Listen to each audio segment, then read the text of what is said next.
chance to hear it, so let her tell it. People on the streets say Sabrina speaks. Tune into the show, she will let you know. Tell all your friends and family.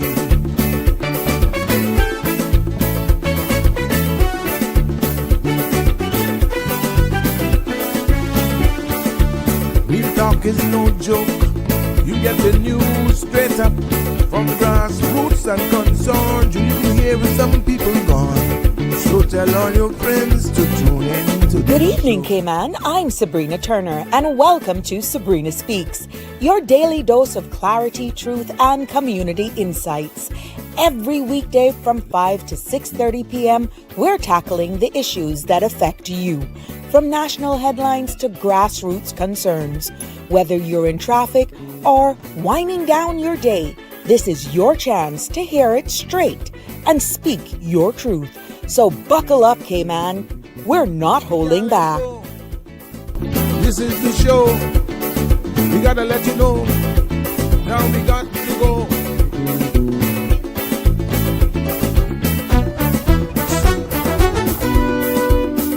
And now here's Sabrina.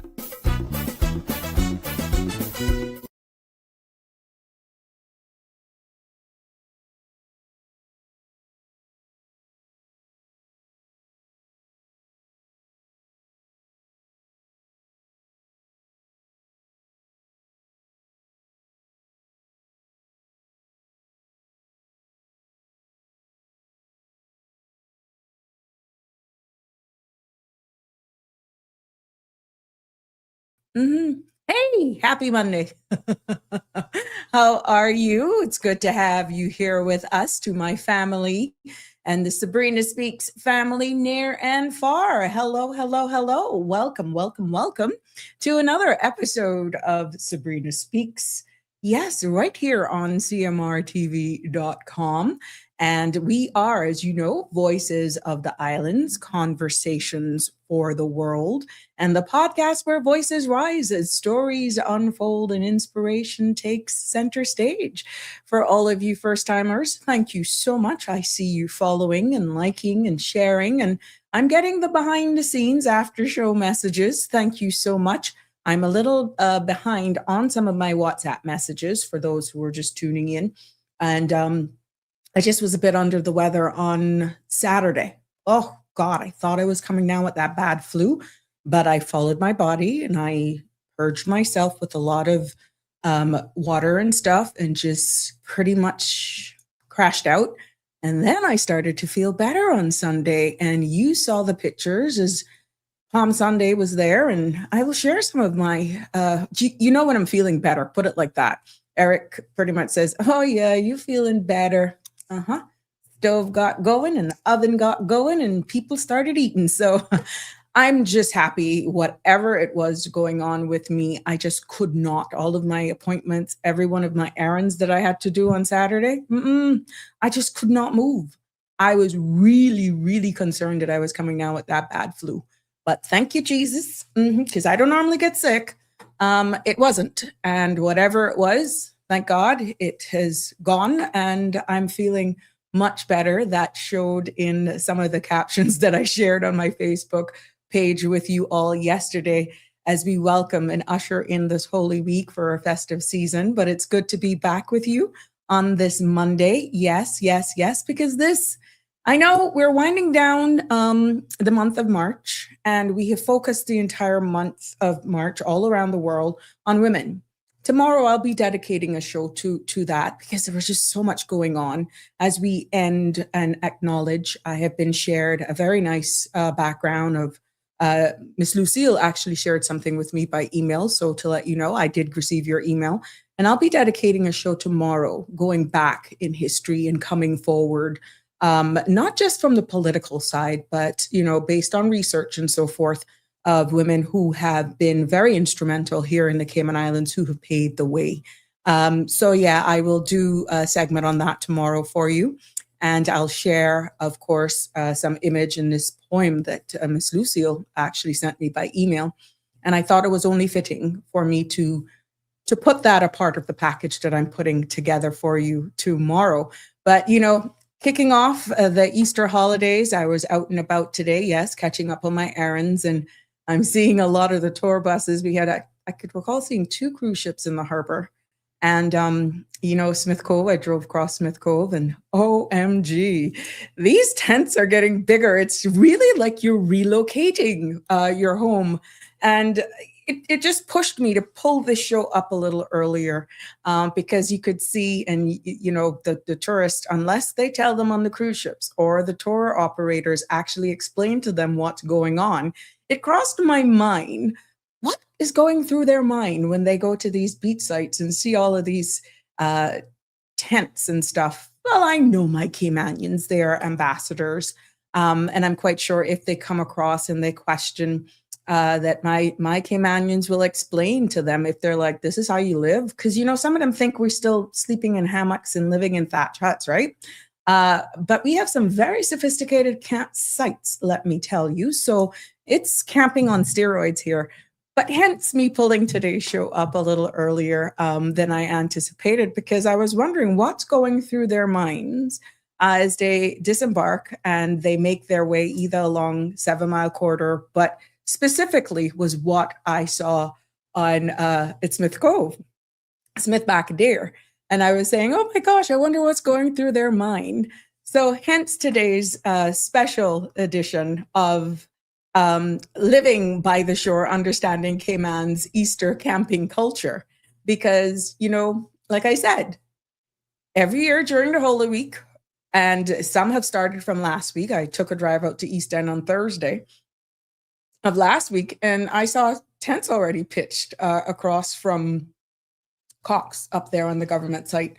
And, our beaches transform into something, what we call magical. Others may think we're, oh my gosh, it's that time of the year again. We don't have access to our beaches. Yeah, like I can see it right now, right? But at the end of the day, it becomes, it's who we are. It's our culture. And it's, as a child growing up, I considered it something magical. And living in that whole tapestry of tents and families with laughter and the smell of fried fish, oh my God, and the cast iron pots and the mosquitoes. Yeah, for some, it's a familiar sight. And for others, especially for those who are new to our island, may be thinking it's something they've never seen before, or like, what's the heck is going on? This is not the 5-star that we were promised. This is not what we actually envisioned. What's going on? Let me tell you, if you're one of those, you want to join today's show, because here in Cayman, Easter camping is more than just a pastime. It is who we are. It is our heritage. It is our identity. It is one of the oldest traditions that is still practiced on our islands today. So tonight, I invite you to participate, share your memories, call in live, reminisce. We know some of you, once you leave every footprint that you were there. I'm hoping that you will do the right thing, because if this is exactly who we are, which it is who we are, it is our history, it is our identity, you want to leave your campsites clean, okay? Yes. And we are going to explore where this tradition possibly came from, why it matters, and why it continues to grow even as our islands continue to change.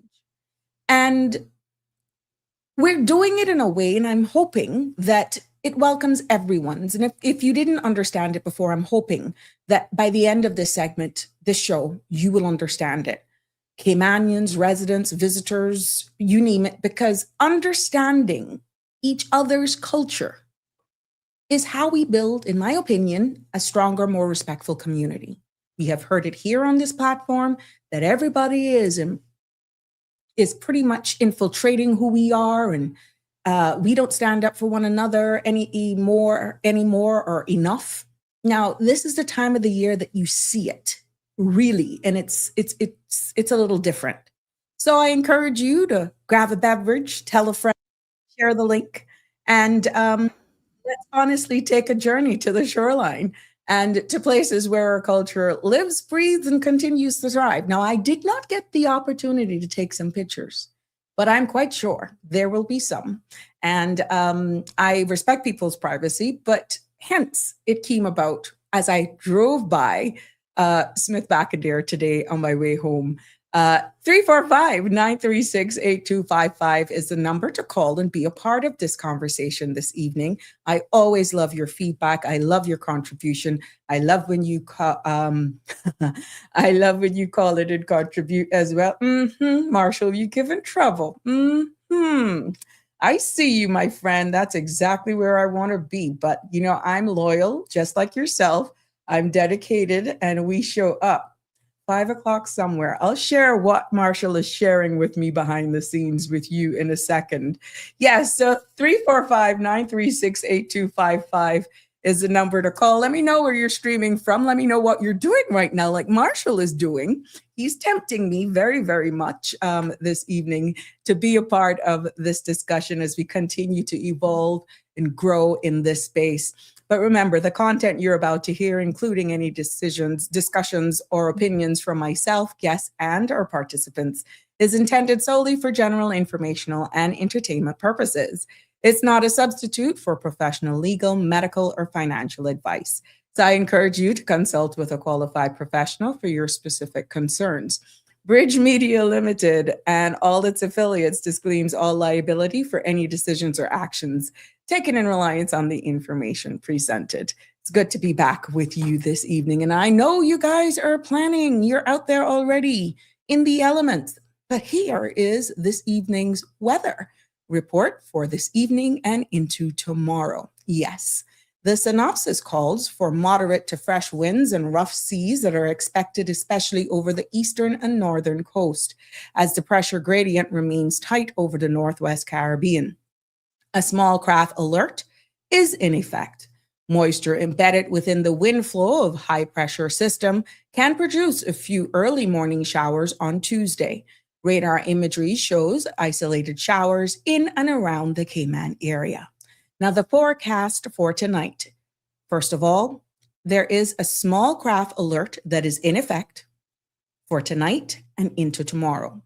And small craft should exercise caution over open waters, especially along the north and east coast, within the reef and sheltered areas. Now, conditions are generally less severe, but operators should continue to exercise discretion as localized choppy conditions may still develop. And there will be partly cloudy skies with a 20% chance of showers tonight. Temperatures will fall near the mid-70s. Winds will be east to northeast, 10 to 15 knots with higher gusts, and seas will be moderate to rough with wave heights of 6 to 8 feet. Now for tomorrow. The forecast calls for partly cloudy skies with a 30% chance of early morning showers. Temperatures will rise near the mid-80s. Winds will be east to northeast, 10 to 15 knots with higher gusts. Seas will be rough with wave heights of 6 to 8 feet. And again, I'll repeat, a small craft alert will remain in effect because small craft should exercise caution over open waters, especially along the north and east coast for tomorrow.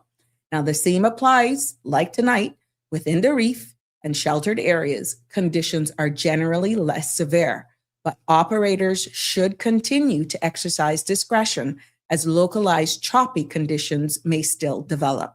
There will be a high tide tonight at 8:35.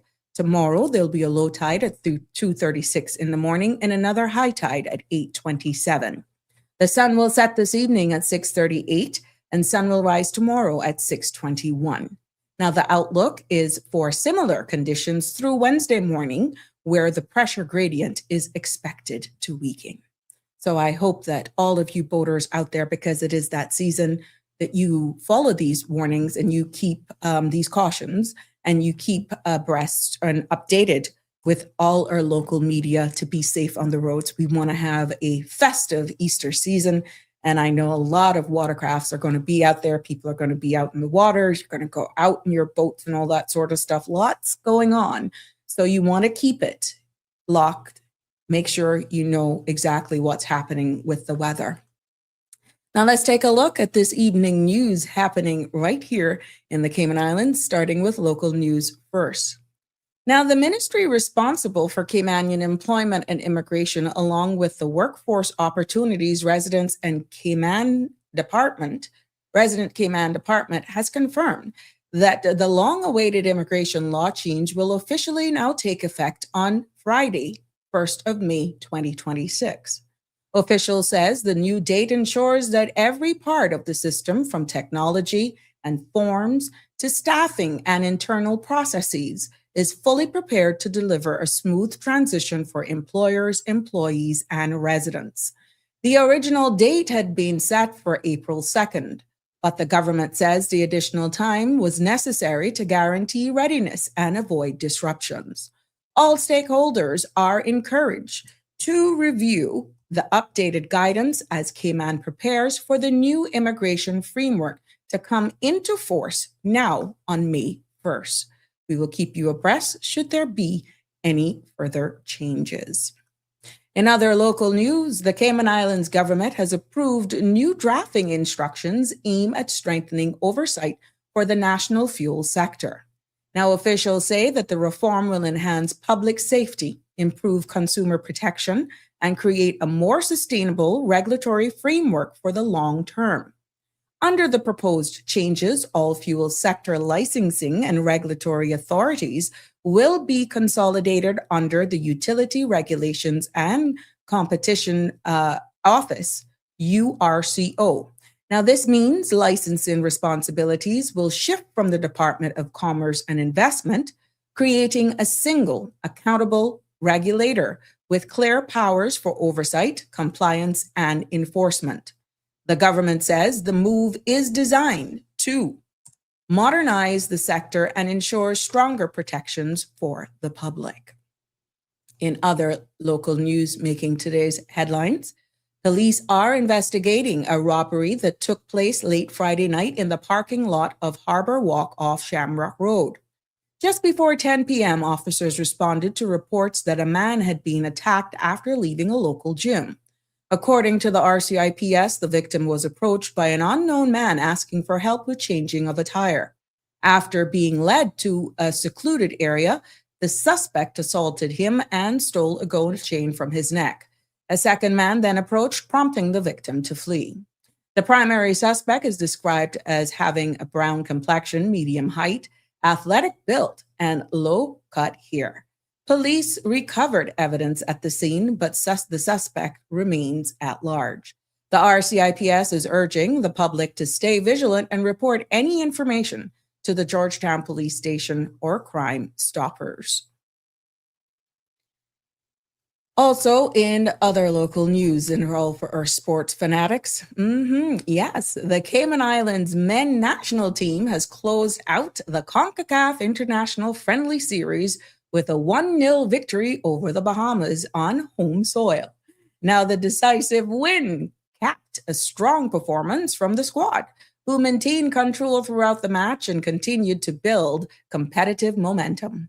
Officials congratulated the players and coaching staff and expressed appreciation to supporters for their consistent backing throughout the series. Always good news. That's a tradition too. Remember 5-a-side days.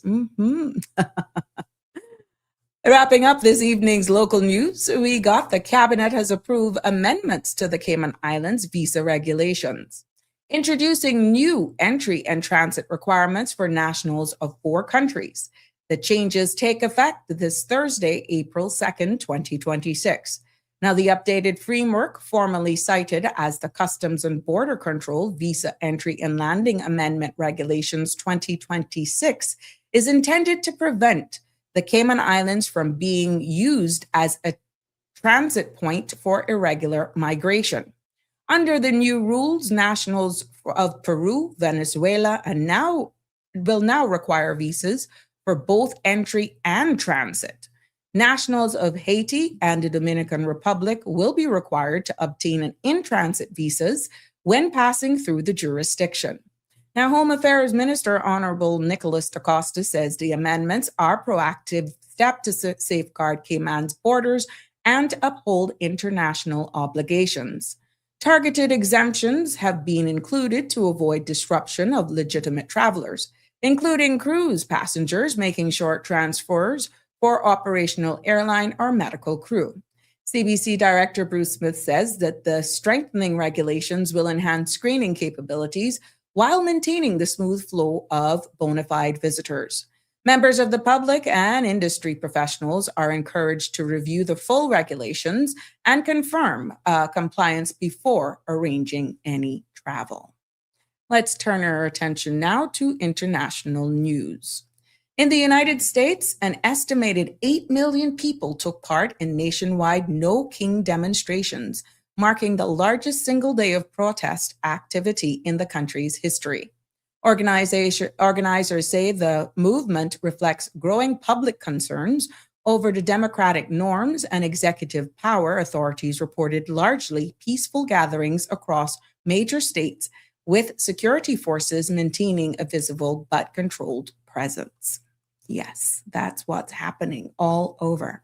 And other U.S. news, President Trump is drawing international attention after boasting about U.S. involvement in regime change operations in Iran, as an additional 3,500 American troops arrived in the Middle East. The deployment comes amid escalating regional tensions and heightening concerns from global security analysts. Now, the White House says the move is intended to strengthen deterrence and protect U.S. interests. Pope Leo has delivered what many observers interpret as a pointed criticism of global leaders involved in ongoing conflicts, declaring that those who fuel war have, and I quote, hands full of blood. Speaking during a recent address, the Pope urged an immediate end to violence and called for renewed commitment to peace, humanitarian protection. Now, his remarks come amid escalating international tensions and growing concerns over civilian suffering in multiple conflict zones. And over in Venezuela, yes, the United States has officially reopened its embassy in Venezuela after a 7-year closure, marking a significant shift in diplomatic relations.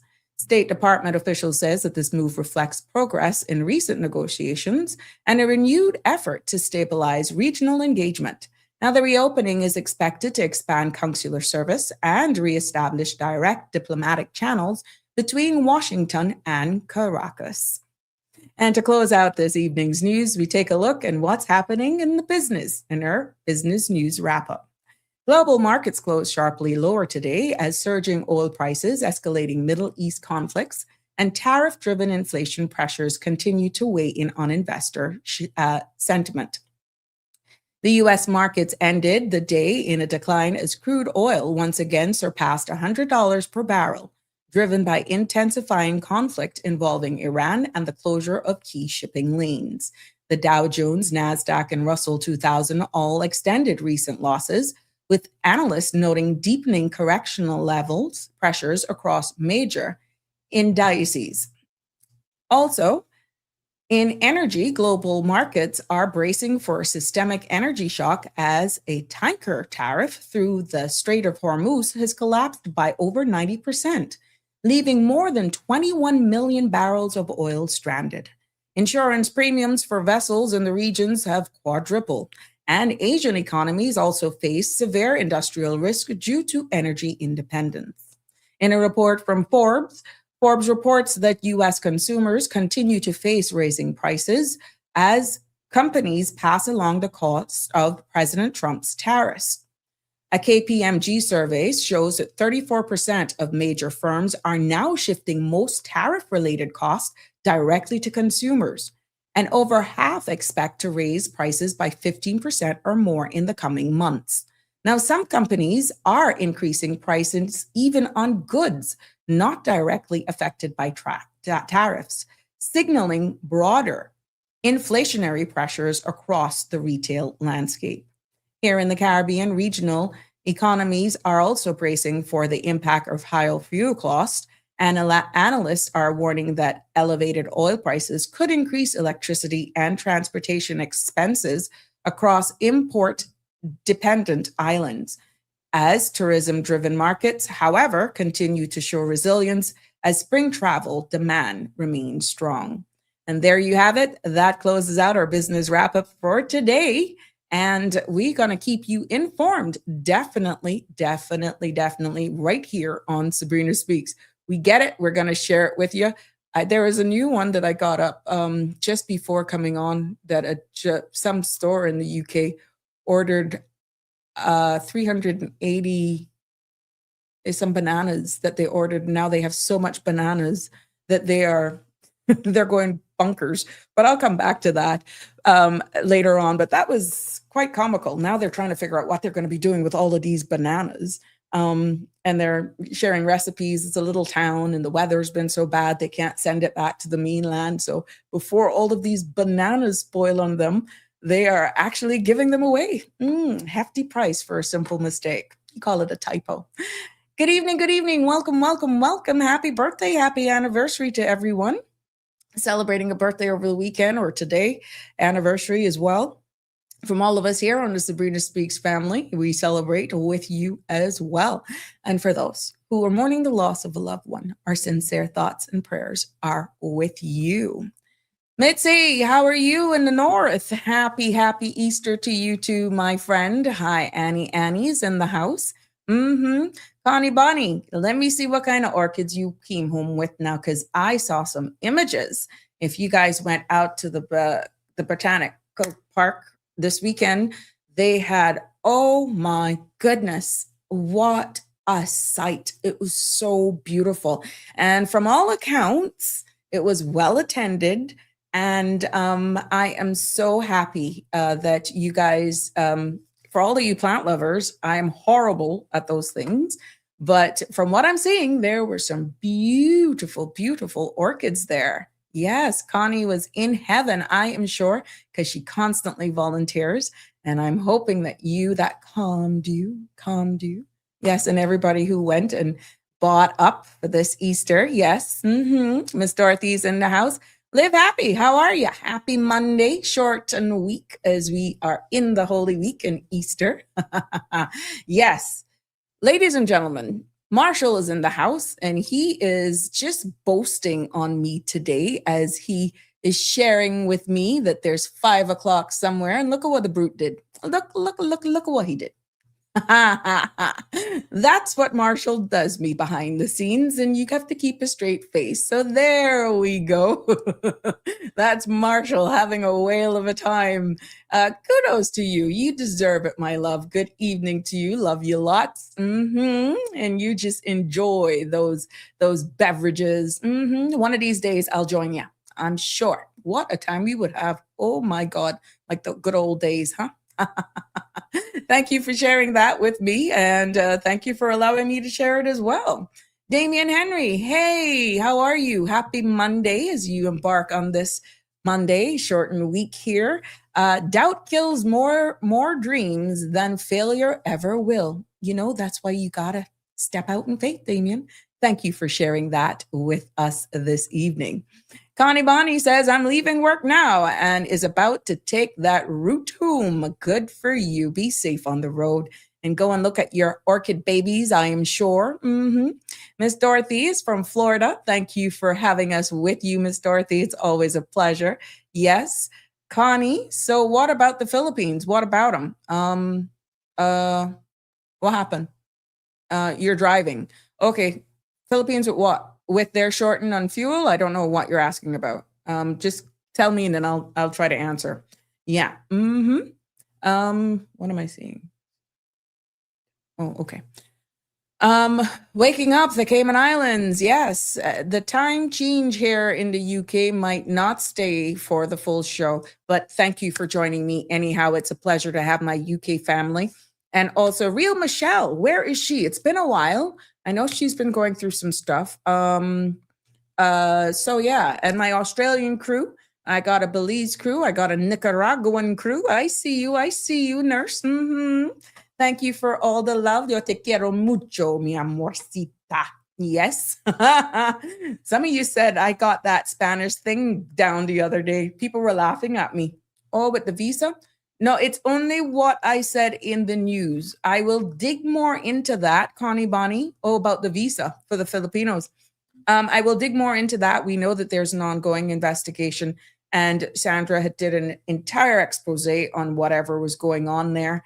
And let me tell you something. There's something deeper for the Nepalese, the Filipinos, who are leaving their country. And I'll share. I won't have an entire show on it because Sandra's already doing an expose on it. But with my immigration background and having assisted in my former life with assisting persons from Philippines who had approved work permits here, there is an office in Washington that people should go through before actually coming here and get authorization. Yes. And it's the same for Nepal, for the Nepalese. There is an office that handles all of the movement of their people. And nationally, and I can't speak on behalf of the government, this has been in place from Santa was a boy. What has been happening, I can't speak to whether or not anything has changed, but based on what little research I did, anyone coming from the Philippines to work here in the Cayman Islands, or a Filipino national, let me say, because they could be coming from Dubai. Let's say they're already out of the Philippines and they're working someplace else. The bottom line is authorization should be given from this office in Washington. And I'm wondering if that check and balance from our work permit arm, two governments, two countries speaking to each other, has not been overlooked for some reason. One can't say that they don't know about it because it's in place. And as far as I know, there's also a rep here in the Cayman Islands that should know of this.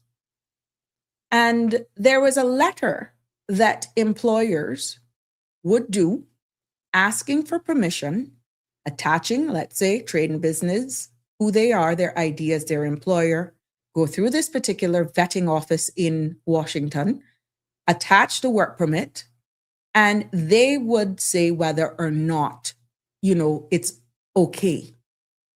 The thing is, having been out of it for almost 5 years, I'm not convinced that we did enough to make sure that that process was actually continued. And I have someone who was audited by this agency in Washington because their legitimate business had hired some Filipino nationals. I know what I'm saying because I assisted in the document, the letter. I'm a notary then, and I assisted in drafting the letter, sending it, and dealing directly with that Washington office. But what took me by surprise is that one day, and they shared the story with me recently after this blew up, I was audited by that Washington office. I said, what do you mean you were audited? I had done the process, they said, and I did the letter, said John Brown is coming, Filipino national, will be working for me. Here's the proof, yada, yada, yada. They says, no, we can't approve for your organization to get another one because on our records, you already have 5 in your employ. Of course they were taken back. What do you mean 5? I don't have anyone. They have moved on. You realize what happened?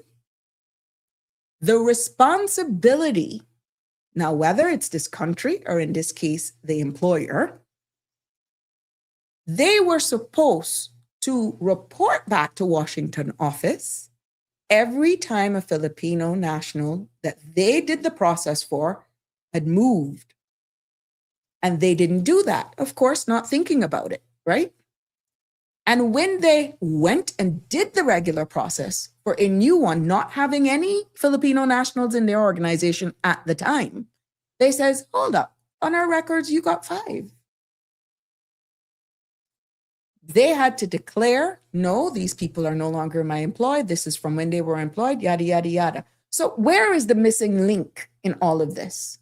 Should it be a case where immigration shouldn't be issuing work permits unless one can demonstrate that they have communicated with this Washington office? Because if that national requirement has been overlooked for whatever reason, you can't put 100% of the blame on the employer.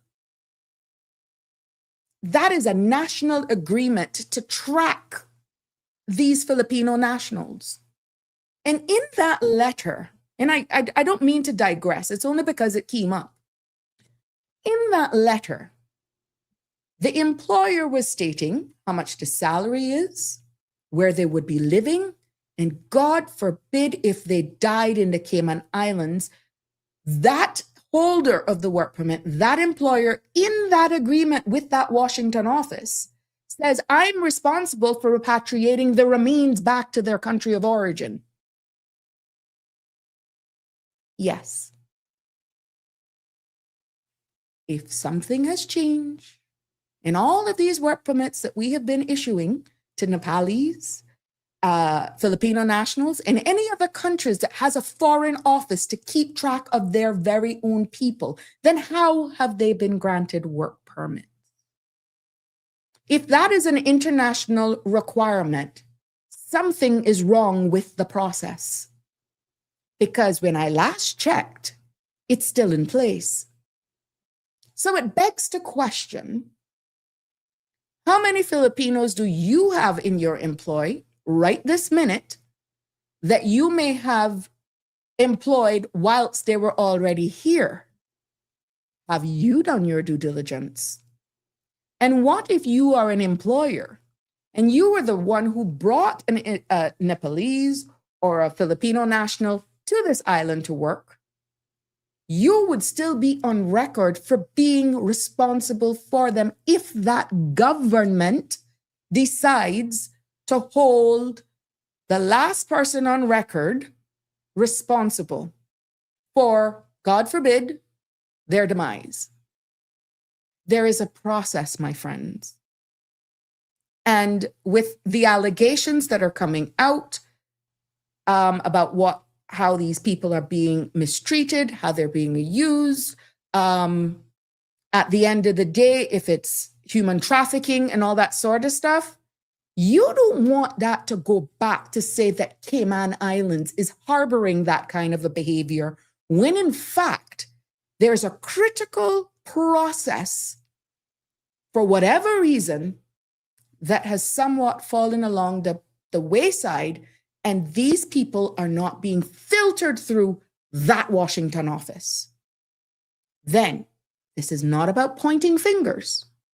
Should it be a case where no applications then are renewed or granted unless you can prove that these people in the Cayman Islands has gone through and updated their records with that office in Washington? If you said you want to do due diligence, if you say you want to stop it now, let's get it right. Trust me, all you have to do is to jointly with the work permit holder and their current employer do that process. Yes, because it is right there. It is right there. The system is there. To the best of my knowledge, there was not a fee. But then that allows that country to know where their citizens are. Now, it's different if they're now married to a Caymanian, got their papers, long-term residency, but there's also a declaration for that too, might I tell you? Yes. And it's handled through the same office. And it's the same principle for when I was doing my research, only because of the two nationalities that were being spoken about were people from Nepal and the Philippines.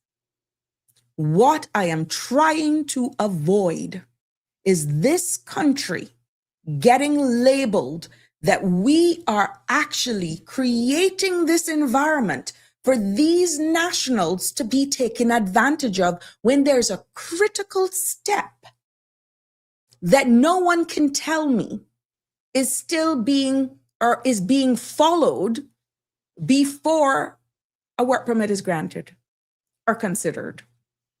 Even if there is just evidence of intent to employ a Filipino national or a Nepalese, that you have made contact as a prospective employer subject to the approval of that application. Because I am telling you, there is a process separate and aside from just applying for a work permit. So I hear the call for let's stop granting any more work permits for anyone from this country, from anyone from that country. Let me tell you something. You can weed them out very easy if they're not currently updated with their country. And then maybe you may understand whether or not they're here under the right name or not. Yes. Yes. Because if they're syndicates, if they're side branches of doing this, then you kind of wonder how they're getting here. And please don't get me wrong. This is not only employing persons who are coming directly from the Philippines. This is the employment of a Filipino national by right. Once you are once you are their employer, somewhere you need to be contacting that country and letting them know, I have Isabella Retzonetta, whatever her name is, or David, whatever. You get the point. Anyone from these countries, there is an official authority authorizing body from that country, and their offices are in Washington. If you doubt me, go and Google it. And if we have been approving these work permits willy-nilly, it speaks more about this jurisdiction and adhering to international practices and makes it even look even worse on us with all of the allegations that have been played out on a public platform that is being streamed all over the world. I applaud my colleague, CEO, for digging into that, but it opened what you call a huge Pandora box. Because there's a critical international element that I feel as a jurisdiction we're missing. Yes. So it will be interesting to see how many employers have actually done that process. If you do stock of every Filipino national that is in this country right now on a work permit, we're not even going about the PR. We're not going there. We're just talking about those persons who are here on work permits. Because anyone who is here on a work permit should be registered with that office in Washington. And that office should be reflecting their current employer at this time. If they don't exist in that office, then you gotta wonder how they got here. How did they get their exit out of their country? Or just updating their movement. So I will leave it there for that because I'm quite sure there will be a continuation on Sandra's show, maybe on this expose, as they realize how to connect the dots and all that sort of stuff. And I heard the Premier and Minister Ralston Anglin was on Sandra's show this morning talking about the fuel and all that. Remember that episode that we did on Off Reg? Do you realize what I was telling you all on Off Reg? And you realize now I said it, they don't control the price. Now they're looking at legislation now, not only to move it from under trade and business license, but to all put it under one umbrella.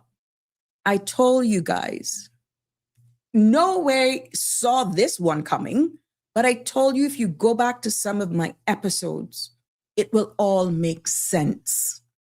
You cannot say that you are left in the dark. You can't. You can't say you left in the dark. And this is not predicting anything. No.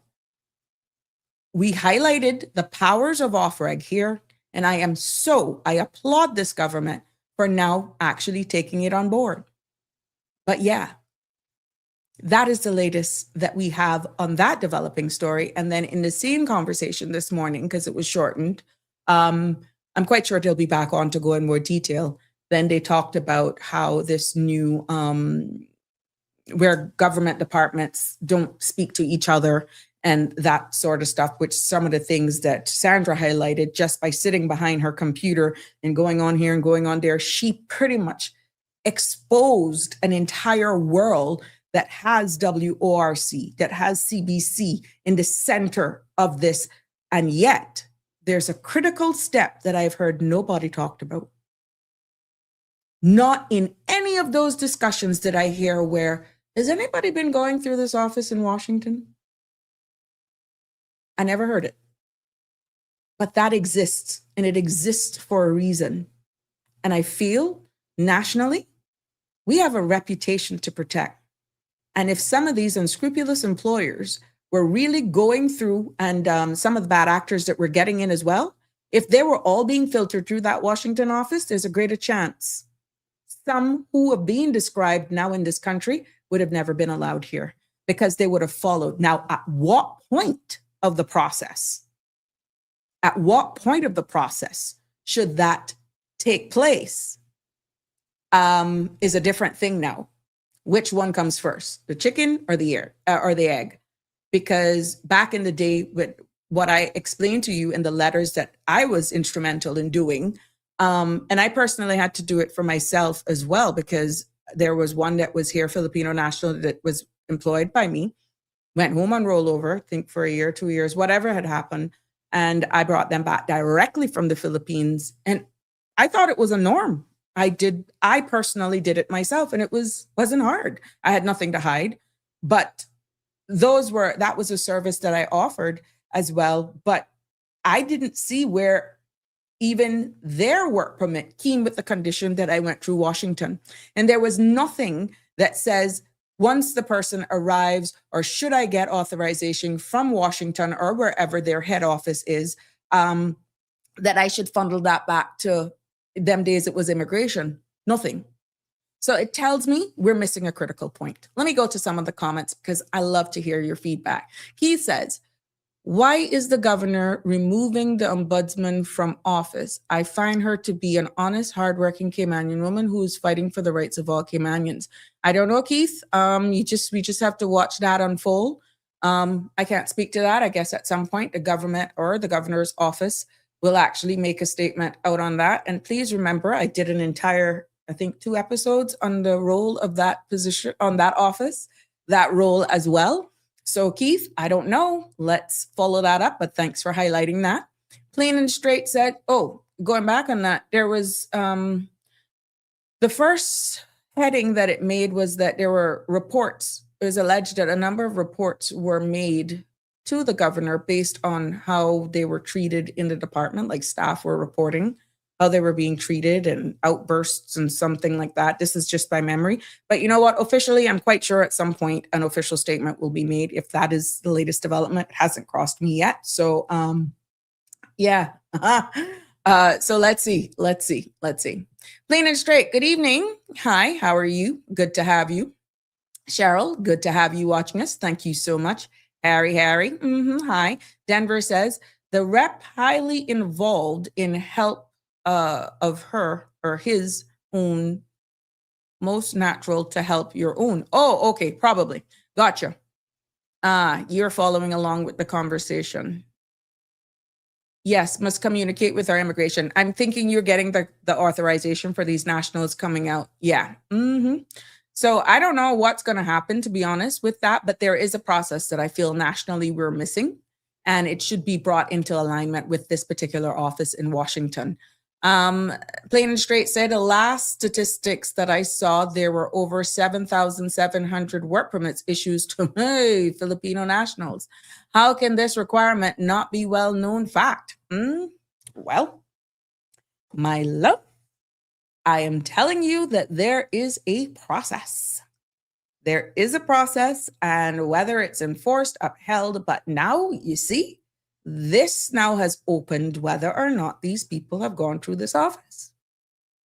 And then that puts us in a certain position as well as a jurisdiction issuing these things. Now, it'll be sad if the liability now is offloaded then on every employer.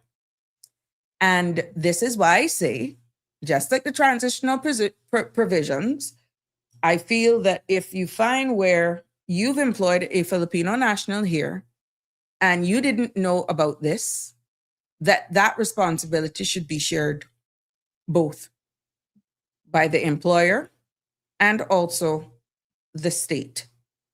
Because by right, it is internationally known. So let's see what will become of that.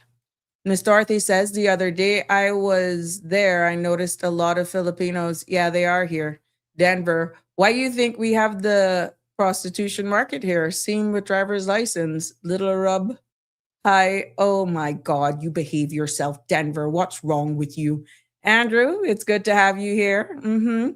Is the UK government involved in any of this, considering that we are technically still responsible for foreign policy, especially if these countries want to track their citizens? Yeah. Through the governor's office, Harry. It's through the governor's office within a sovereign constituent part of the UK. Yeah. But this is where it gets bigger now, Harry, because it was an investigation, an expose that was done that highlighted this, that actually, again, another friend and I were just talking, but I honestly thought it was being done. Being out of the business now for 5 years, I didn't realize that it wasn't something that's done or probably is not widely known. But now that we're having all of these allegations of certain things that are happening to these nationals, I then looked into it to wonder if these people, when you're saying somebody has a conviction from that country, there's a warrant out or whatever the case may be, they're barred from doing things. I'm like, well, how are they allowed to be here? Did they go through this office? Because if they're being looked for in their country and they went through this Washington office, you would think that office would have known, right? And that's where the conversation came from, Harry. Plain and Straight says, and weren't donations taken up for the unfortunate young man whose office? Yes, Plain and Straight. Yes. Like I said, the letter that is done by the employer, once you're going through that Washington office, it clearly states what the responsibilities are of the employer, because you have chosen to employ their national. And what if they, God forbid, die? It clearly states from medical to pension to their remains. It is in the document. It's a sworn affidavit. And attached to it, you're doing your ID and you're showing your place of, if it is a company, your trade and business license that links with the work permit. I mean, it's thorough. And it even gives where this person will be residing. Yes. So trust me, Plain and Straight, there's a big gap that is missing here. Harry says, because I feel like the idea they should be allowed to track people is completely ridiculous and should be banned. But then you have situations like this, Harry, if you haven't been following what's happening, that we're also getting questionable characters from certain jurisdictions as well. So, yeah. And where it is alleged that there are even some documents that are being false, I feel that it is a filtering process that certain people would not necessarily be legally allowed to come, because you can't say that an approved work permit going through the work permit board here is not legal. But at the end of the day, they're only making their decision based on a compelling cover letter from a prospective employer and hoping that the documents that they receive is legit. Now, let's see where this goes. Hey, Carol, good to have you joining us. Denver says, this weekend I passed 4 of them on a scooter bicycle without a license plate or helmet. Well, RCIPS, hint, hint, hint. Wake Up Cayman Island says, finger red number 1. Agree. Fix the problem from the core. I hope Minister Miles is listening or one of his people. But that's been there from, gosh, like I said, been dealing with immigration law from 1994. That has been there. I don't understand why. Question, do Cayman fully control its own immigration policy, or does the UK government exercise oversight? No, it's fully controlled by our cabinet or local government. That's one thing with our local immigration laws. It is controlled by our sitting government, Harry. Denver says, I can almost agree with you. 10 to 15% of them should not be here. Connie says, one girl and one phone call cause all, yeah, well, there you go. She opened the Pandora's box, and then it showed a spotlight on other nationalities as well. Harry says, the only reason I ask is because Scotland, Wales, and Northern Ireland don't have control over immigration policy, even though they're devolved administration. Yeah, but here it is local, Harry. It is local. We have the governor that oversights and sits in every cabinet meeting. And based on certain policy changes, anything that is with law, these things are addressed in the presence of the governor in cabinet before they're passed. And that's in a legislative reform, that sort of stuff. The governor sits in those cabinet meetings. As a matter of fact, the governor chairs those meetings. And the deputy governor is also there. The attorney general is also there, the cabinet secretary, and your 8 cabinet ministers. So at the end of the day, the governor has sight of some of these, and all cabinet papers, and they also have oversight of these things even before cabinet. Yeah. And the governor also speaks very frequently with her premier, and the premier then in that case speaks on behalf of his or her cabinet or the cabinet, right? Harry says, you guys will still haven't appointed, no, not yet. It's not public knowledge yet. Harry's asking if the new deputy governor is what's going on with that. I guess it takes a while. Lewis says, how about Teresa Delphin? Heard reports that she was importing Filipinos, charging them a lot of money for a work permit. I don't have any update on that. Hello, my love. How are you? But that expose, I'm quite sure Sandra will give you a follow-up on that, Lewis, for sure. Dean Sinclair says, evening blesses too. Oh, good. Jamaica peeps. In the house. How you say that now? Wataguan. Good to have you with us, nevertheless. It's really good to have you with us. Clean and Straight says, like the Philippines nationals were trying to get around their own countries. Yeah, but it is a requirement. I guess that's so big, Plain and Straight. I don't know. But with all of these things now coming with that one phone call, I think we have a responsibility as well to make sure that we are abiding and adhering to these international requirements, because I'm telling you, a friend of mine was audited by this office because they were saying, hold up. We see where you got 5 of our nationals. What is your business plan? What are you doing? Why do you want another one? And that was when it all came to head for that. Hey, Real Alfred Real. Late to class. What, traffic or what? Are you out camping? How do we know these cheaters go through the back door through Hong Kong and come to Cayman cheating the system? Louis, we don't know. But what I'm saying is you would catch them. If a condition of any work permit grant or renewal shows that you're registered with that office, you would catch them. And just like how immigration used to do background checks and Interpol back in the day, of course, oh my God, that would probably slow down things. It's a filtration process, but you would catch a lot of things if I feel these things were handled properly. Andrew says there are cases of visitors coming to visit their families here for 2 weeks so that come to get work permits while here. They're probably coming for interviews. Some of them are probably being interviewed. Some of them are possibly actually working right now in certain industries just to see their skill sets, and who knows it. And then what they do, they'll take a trip, let's say to Panama, and they sit and lay low for a few weeks, because unless something has changed, or exceptional circumstances where your position is one that, and for the record, I'm speaking from the head here because this was not supposed to be today's topic.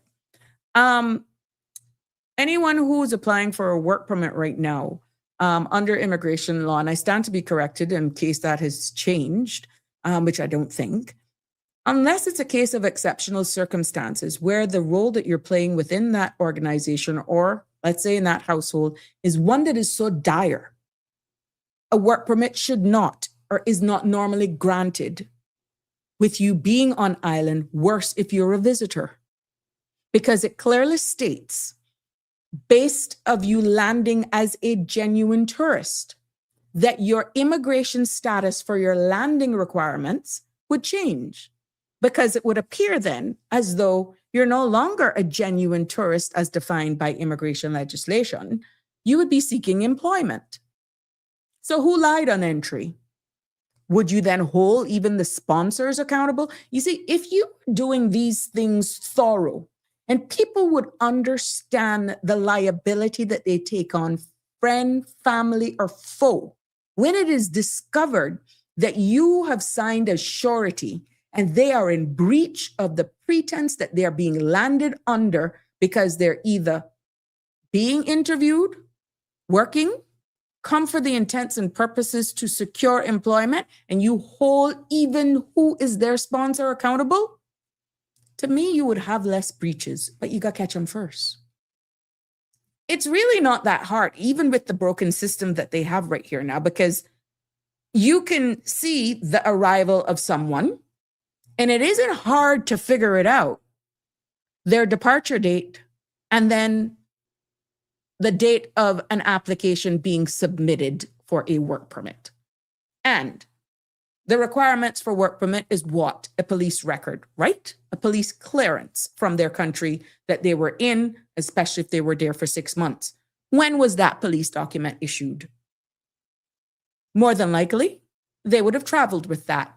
Why would you travel with a police record? Think about it. It's really not that hard to put the pieces together to see if someone was really landed for the right reasons, if they want to catch them. Just saying, I digress. Live Happy says, these two groups of guest workers should be barred from PR. They are here on visa and incomplete process. Plus, why do they need to stay if they're building a life back home? Denver says, it has been happening for years. Employment being set up by friends into business for employment. I think I heard on one of the shows too, a discussion that Sandra says, there's a family with over 50 family members, but you would never be able to connect it because their names all, yeah. You see, if certain things were being looked at and you can connect the dots, that is why when Ms. Bazdeo was on and we were talking about the marriage law, even though that was just about sham marriages, he was saying they need to do a bureau just to like a separate department just to do these due diligence and all this sort of stuff. Now, I understand that there's a department right now in government that double check risks, to double check things, but that's more from an HR perspective. I'm saying you need a department right now for the amount of nationalities that are coming here to see if we are actually adhering to international norms. You need a standard department that runs these people through, period. And independent department that actually do the checks and balances of all of these people. Because I'm telling you, this department in Washington is real. Good evening, caller. You're live on Sabrina Speaks. What's on your mind today? Good evening, Sabrina, and good evening to the listeners. I didn't want to get you off your roll too much, but I wanted to go back to one of the messages you received, which was about the ombudsman. I'm noticing that a number of people are talking about that increasingly. This morning, I mentioned a little bit of that in OC's show. Another person there called to talk about that, and now here we are. Another person has messaged you about that.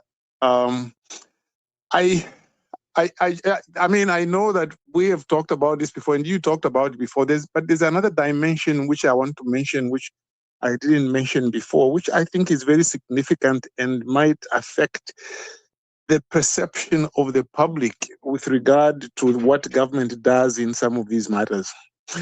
You know, I do not believe that the governor would have started taking these drastic measures of trying to remove the ombudsman using the legal processes that exist. I mean, she got an investigator from the UK who would have been paid for by government, of course, and that person advised the government to write certain, asking the ombudsman basically to resign rather than face these disciplinary proceedings, and she refused to resign.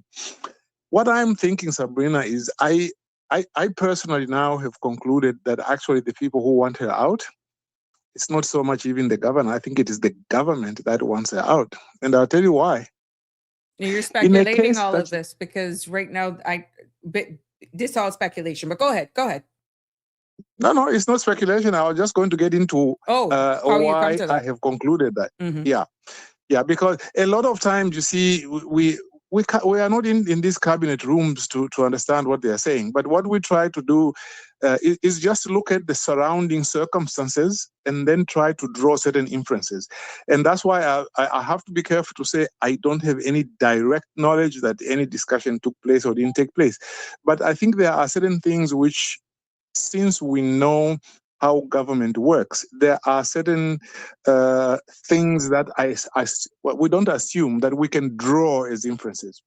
I don't believe that the governor would have taken this drastic measure without informing either the premier personally or informing the cabinet. Okay, I just, the way government operates, you've been in government in different aspects of government. I don't think a governor who also sits in cabinet can take a measure such as this one without either getting the approval of cabinet or even just at least briefing them. Mm-hmm. So now, on the assumption that they at least at the very cabinet at least knows, mm-hmm. or that they even said they had no objection to it, they've got no right to approve, but they can say, well, they've got no objection. And when you consider that a lot of these grounds on which they want to remove her, like she banged the table, she didn't give feedback to somebody, they appear to be flimsy, they appear to be things which could have been dealt with in normal human resources interaction. Mm-hmm. To me, it makes me ask the question, and I think a lot of Caymanians should ask the question, how much protection are you getting behind closed doors when issues like this arise? Yes, we can go out there and change names of parties to Caymanian Community Party or whatever it is, change the names of ministries, but when in the end issues arise of this nature, are you getting the protection that you need behind closed doors? Mm-hmm. Now, let me draw a comparison with two previous ombudsmen. I won't mention their names. Just two previous ombudsmen. The first ombudsman happened to have been a Canadian. This is way back. You are going back to pre and post Ivan times. Okay, there was a Canadian there who was an ombudsman. That ombudsman, for example, at the time of Ivan, and there were these issues regarding rentals and whether people could get back their deposits and just how they were going to treat the agreements in light of that that act of God. This ombudsman issued like a pamphlet to advise landlords and tenants regarding, what their rights are. It was meant really for the protection more of tenants. And I understand a key government official, actually it was the Chief Justice, I understand, who said, no, you must tell the ombudsman that this is not his job. This is outside his jurisdiction. Okay? Now, I'm not suggesting any improper behavior on the part of that ombudsman. I'm just saying that this was something he did in good faith, and other people in government also in good faith thought that he was exceeding his jurisdiction. Mm-hmm. But again, that's not the first time that particular ombudsman was questioned regarding whether he was exceeding his jurisdiction. But was there ever an issue that he should be removed? Never was. to me, there were more serious issues which could have been inquired into, and yet he served his term. 5 years, he finished it, and he left. No question of discipline. Then there was this ombudsman, the one who from whom the current ombudsman took over. That ombudsman, there was a matter which I took to her. It related to the judiciary. She took it up. The judiciary had argued at the time that, well, but this is a judicial matter. I argued, no, this is an administrative matter. She accepted my submission that this was an administrative matter, and therefore she had jurisdiction. But when she asked the judiciary to produce the particular document that I wanted them to produce, the Chief Justice wrote a letter to her and told her, you don't have jurisdiction, this is a judicial function, and she backed down. The point I want to emphasize is that she backed down, having made a decision that actually she had jurisdiction. Okay? Now, is that what the current ombudsman who disciplined did? No. She found the judiciary twice of doing things that were, she considered maladministration. She found the Judicial and Legal Service Commission guilty of maladministration for failing to draw up rules. Despite the fact that there is no real misconduct, they are saying she must be removed. But I believe are we that jumping ahead of it now because for something like this that has made, not to cut you, for something of this nature that has actually gotten the attention nationally, this is the second time that I've been aware of it, and I've just been aware now that it's in circulation again officially here on this site based on this statement made by Keith. I guess he was listening to some of the other platforms. As you rightfully say, I'm quite sure if it has surfaced again, then there must be reasons or some why it's making its head. My only take is, if this is actually a reality and they've asked her to step down for whatever reason or being removed, yes, like I alluded to earlier on, I'm quite sure that the cabinet has been abreast of this move, understanding the sensitive nature, understanding how topical it has been in the community, in the platforms. And another Caymanian in a high position that we're saying Caymanians need to be put in these roles, and it shouldn't be placed by a foreign national or someone who is not generational. Something like this is going to become topical, which is why I am cautioning. I'm erring on the side of caution that we wait until, I guess, some sort of official details come out on it. Because if this is now developing, it's only a matter of time it will make its head, is all I'm saying. For it to spring up again, it means something possibly has actually blew up again for whatever reason. I don't know. So that's why I'm erring on the side of caution. Yes, the caution is well placed. But at the same time, I think that we should always be able to discuss it within certain limits without casting aspersions on anybody. And what I believe, in fact, you've just led me into something that had occurred to me before, but I had forgotten to say it. I think that the government should make some kind of statement about this. I'm not saying that the government can get up and... understanding the topical, how sensitive, how emotive it is. Maybe it's something that will be done jointly. I don't know. Again, this is where you would hear me say all the time, get ahead of it. Get ahead of it.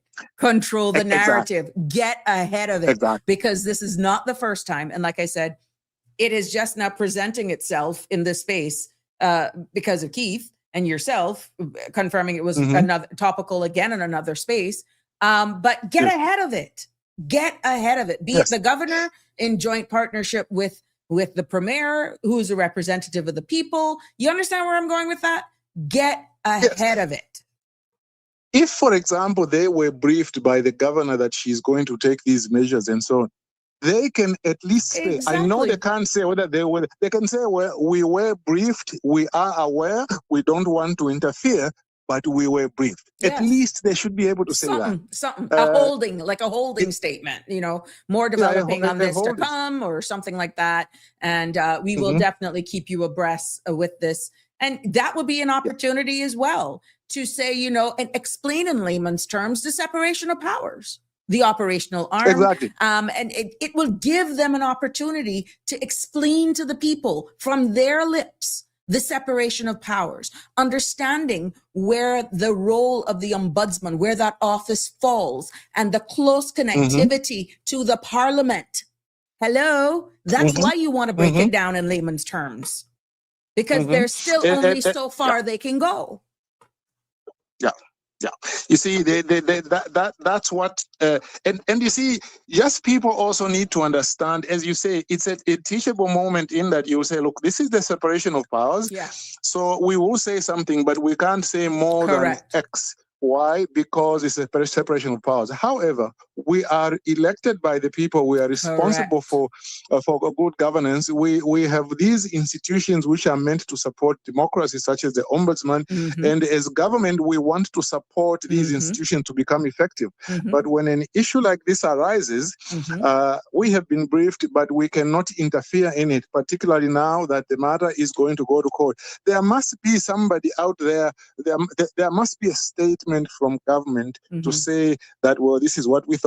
Because you see, when you think of it, I mean, I know I've already given examples of previous ombudsmen, but I will also just mention the last DPP. The last DPP also left under a cloud, but again, he wasn't removed, or maybe, I don't know what happened behind the scenes and so on. But all these issues, I believe that they are issues which even Parliament, at an appropriate time after the court case is over, at an appropriate time, Parliament should be able to chime in on this and say how supportive are the successive governments on these institutions, particularly when they are manned by Caymanians, because there seems to be a perception that sometimes Caymanians are easier to remove than the other. But that's what I wanted to say about the ombudsman. Yeah, thank you so much for that. Go ahead. Yeah, let's hope it's on topic of what we're talking about with the Filipinos. Yeah, well, yeah. The second one is very brief, Sabrina. I just want to use your platform very briefly to thank the people who sent in goodwill messages before and after my hearing. You remember that? You might remember my hearing was Tuesday or something like that, right? Yes, it was. It was on the 23rd and the 24th. We had a hearing, 2 full days with these 3 UK justices. It was the Right Honourable Sir Nicholas Underhill, who is a Justice of Appeal in the UK, who was presiding, and the Right Honourable Sir Stephen Irwin, who is also a Justice of Appeal, and then thirdly, the Right Honourable Patrick Elias, who is also a Justice of Appeal. And they heard the matter, and a lot of the people who were listening in, my Mackenzie friends, they are called Mackenzie friends in that they are these friends of yours. You come, there are people who accompany you to court. They are not lawyers, but they are just there to give you, support. Either support, either moral or logistical support. And I'm really, really grateful that a lot of people were able to do that. And they were able to agree that the judges really were taking the matter seriously. They asked some real great questions. And if anything, they were more or less expressing agreement with me on some issues, okay? For example, one of the justices said that it appears to be problematic that the Chief Justice can be a member of a committee of the Commission, which investigates a matter and then recommends it to the Judicial Commission. Then the Chief Justice is also a member of the Commission, and then that Commission makes a recommendation to the Chief Justice, who, under the Constitution, makes a decision. One judge openly said that seems to be clearly a problem, because that's one of the issues that I was challenging.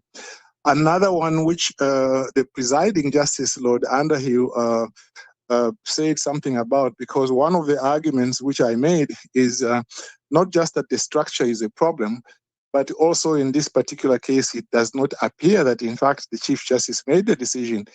The way she wrote her decision was, I've received the recommendation from the Commission, accordingly, your case is dismissed. My argument was that doesn't say that she accepted the recommendation, which means that who made the decision, was it the Commission or her? And she was just conveying it to me. And the Lord Justice also said, yes, that's the way that one looks, because how can the Chief Justice just say, accordingly, your case is dismissed? surely she should say she has accepted the recommendation or that she is dismissing it. So with those 2 points, more or less, the judges were already saying that they agreed with me. And So what's and the there outcome? were other. Well, we don't know the outcome yet. They didn't give an indication. Usually, they don't give an indication. According to the Grand Court Practice Direction, decisions in the Grand Court are supposed to be given within 3 months, unless there are exceptional circumstances. Now, the Court of Appeal judges are not usually tied to that, so we don't know when it's going to be. I would say that I would be surprised if we got it in 3 months, because Sabrina has got 27 grounds of appeal. It's got some real issues like the one that I mentioned to you. Remember, where if you file an application for judicial review in the Cayman Islands today, it is treated to be a secret, and there's a secret file on which they put it until a judge gives you leave. That has never been like that in the Cayman Islands until 2019. There's no Commonwealth country where it is like that. And I have asked them specifically that they must declare that to be unconstitutional. And so these are really, really, really major constitutional issues. Otherwise, it was just to thank the people for the support. And I hope that when the decision comes out, a few things will be corrected, and the people in the end will benefit. All right. Thank you I for thank you, sharing Sabrina. that. You have a good day. Likewise. Cheers. Sir. Take care. Bye. There we go. There. Oh, sorry. Yeah. Yes, thank you for sharing up, and definitely, I'm quite sure you will keep us up to speed with what's going on. Let's just continue here. We were speaking just before that caller, and just before that caller, we were speaking about the whole processing of Filipino nationals coming here and the reputational damage that it poses on us.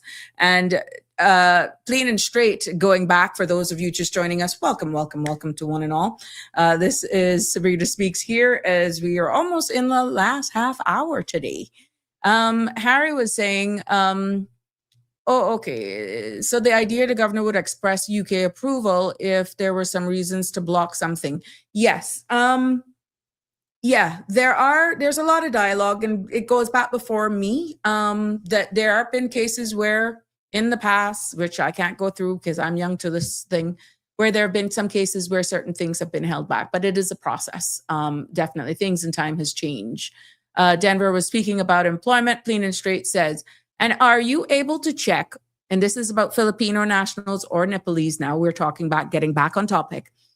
Are you able to check when they are already outside of the Philippines, whether they are legally required to let their government know that they are moving from one foreign country to another? There is some sort of responsibility on that as well. Yes, Clean and Straight.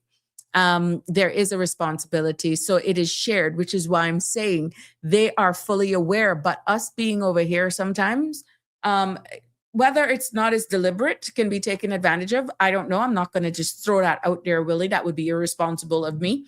But you would think that if you're going through a government agency to get a license, a legal work permit, to be gainfully employed in the Cayman Islands, where you adhere to the law, medical, pension, that it would be a condition, right? So if you don't ask, I ain't gonna tell. Maybe that's the stance. I don't know. Clean and Straight says, absolutely agree that we do have to protect our reputation as employers and jurisdiction as a whole. This is a reflection on all of us, to be honest with you. Harry says, apologies, I know this is off topic, but I find relationship between the UK government and all its constituents parts fascinating. So when you were in government, did you ever get anything where, no, not during my time, but I understand that history goes back to this, Harry. No, not during my time. That's why it's important through cabinet meetings that these papers are seen beforehand and you discuss it, anything to hash out there, and then everybody has a way in of whether they're not voting members of the cabinet. The government side, which is the governor, the deputy governor, the AG, cabinet secretary, all of them, they are not voting members. Who actually votes on whether or not these papers are approved or proceed is actually done by your 8 cabinet elected officials. But should there be any information that needs to be shared or things to be cautioned about, that is actually discussed at that time in there. Yeah. And sometimes that's why it's good as well that the governor ahead of time gets these cabinet papers so that that person in that role can review these things, and should anything come out that they may think it is very important or something that, needs to be addressed, that they can actually point it out at that time before the actual official meeting. Okay. Andrew says, so this is a violation and should be seriously be, well, I'll leave it to the powers that be, Andrew, but obviously something is wrong. And with the immigration reform now and Sandra bringing it to light because of that one call, let's hope that these things, to be honest with you, are actually brought into existence and something be looked at it. But there are offices, international offices, that Filipino nationals, Nepalese, and I'm quite sure there are probably others. But because of the topic last week that was about these two specific nationalities is what probed me to go and look, go and research. And then the conversation came up with a friend of mine who I was instrumental, my business was instrumental in doing these letters for. So at the end of the day, let's see what will become of it. Good evening, caller. Welcome back. Welcome back. That's my little piece. I don't tell you. I don't know if anybody remember me. Not bashing on nationality, but telling them about Filipinos that they are smart, but they are tricky people and they can lie. I telling them my niece is a lawyer, immigration lawyer in New York. Now she's working with ICE, and she say that of all the nations, and she deal with them from all walks of life. They don't know way them that she not deal with not born yet, and the mother dead, and the father not born. And they is the worst that she ever deal with yet, because they can lie. And they will lie. If it's a way to get out, they talk about if you go to hell, and I Jamaica hold on to he shot up pants, but I could tell you better hold on to it. And then I had some dealing with a few, and they will lie.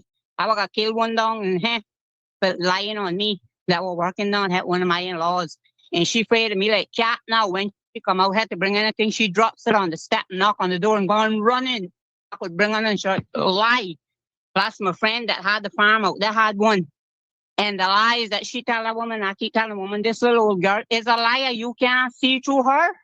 Let me tell you, there is something else. Then my pedicurist, the Mary Jean, that Sandra feature, I could tell her about her. The one that they ship out. She was something else. Because I know she was looking to marry to get a stay here. And it was somebody that I had no, because they went nowhere that she was talking to them, but they find her real quick. And when I went back at the I asked her, I said, well, you can get married. And what? I don't talk to them no more. I say, yeah, because they find you out. And her employee told me she was a BITCH. So I can tell you that they are terrible people. Terrible. They be talking about the poor Jamaican, but my niece tell me, no, Jamaican can't lie like them. They wasn't a preacher in church. And lie. Wow. They will lie. She said you could have everything in front of them, in front of you, pertaining to them, and you prove, Mom, not me.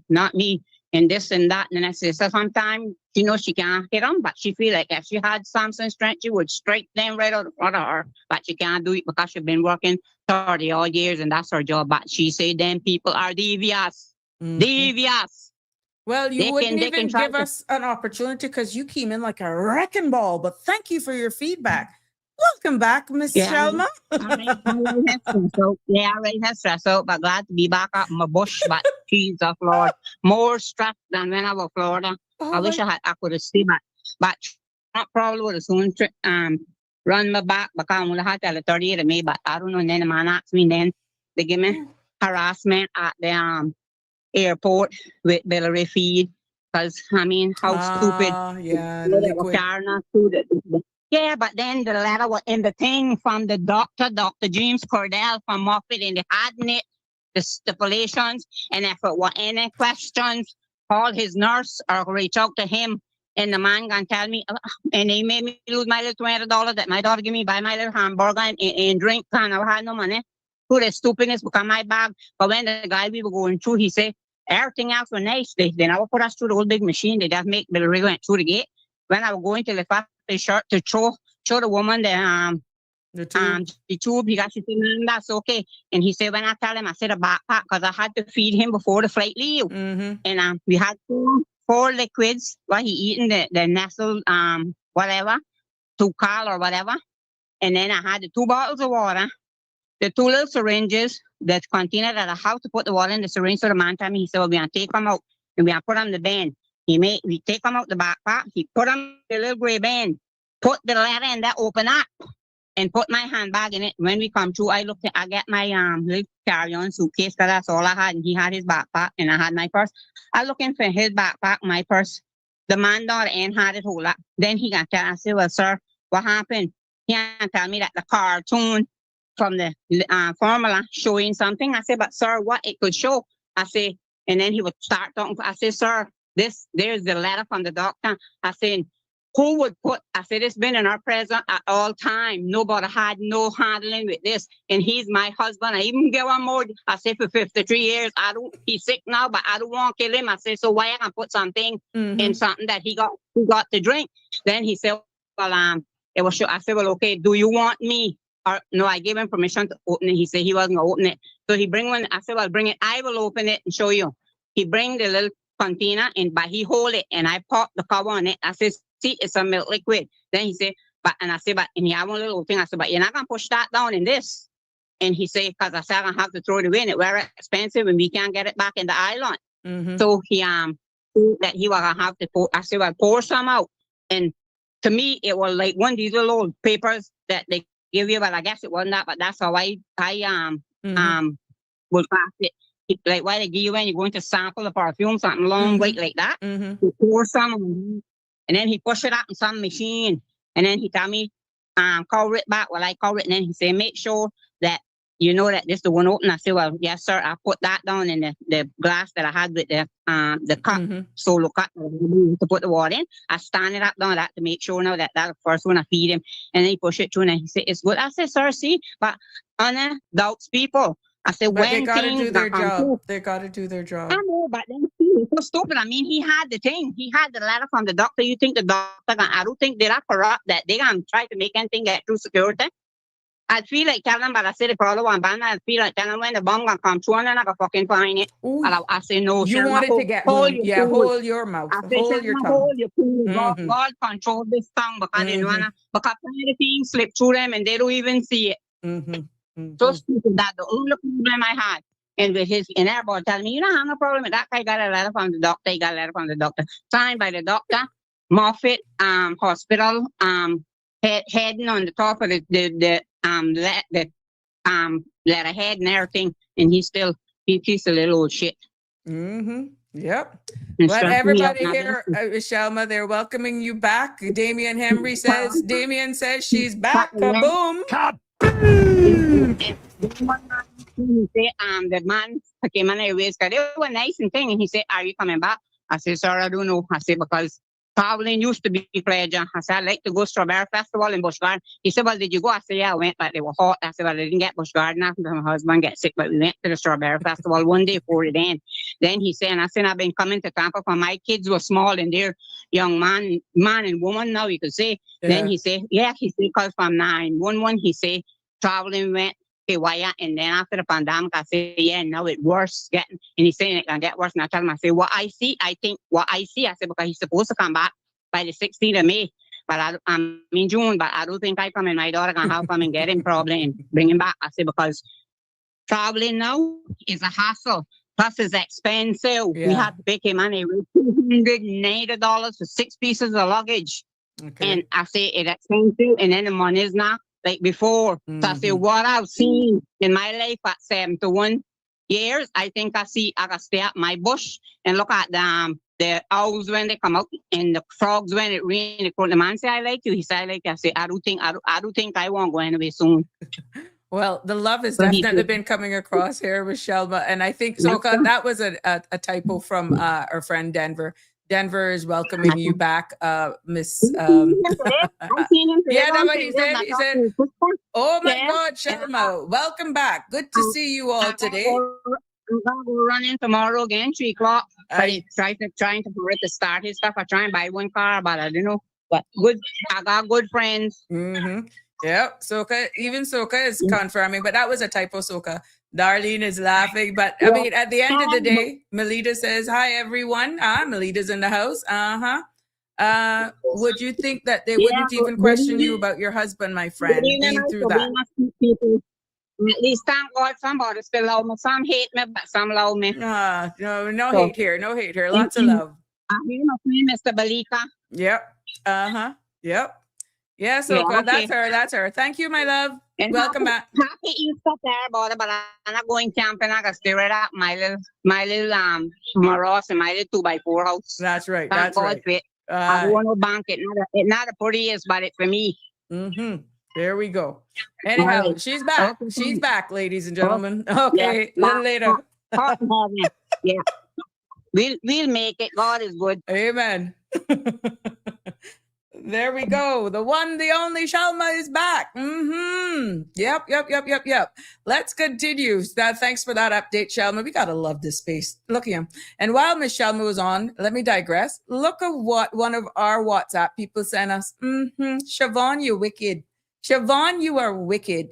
That's bara or what? What kind of fish is that with fritters? You could make dumpling, fried dumpling, or fritters. Which one? Tell me what kind of fish that is, if you can identify that. Fried fish and fritters this evening. Well, you boasting you. Look at what I had yesterday. I didn't cook it though. Oh no, look at that. Look at that. That is not AI, guys. That is a real plate that Eric ate. He ate that entire red snapper with okra, I think, and pumpkin and crackers and corn. And oh my God, that's what he devoured. So poor little me now trying to compete with him. I did this. Hot cross buns. I did that for the first time ever. And they came out pretty well as well. Look. So Anna sharing what you guys are doing. They were really, boy, Siobhan, Jesus, wept and died. Look, and you got the audacity to share it fried. Oh my God, she's sharing it with us. She's sharing it. She's sharing. Ladies and gentlemen, you know, it only us can switch from one thing to the next, you know. Siobhan, you are wicked. You are one wicked soul. Good evening, my friend. You really gonna have the audacity to call after you sharing this? That's Bara. Bara. That's Bara. Yeah.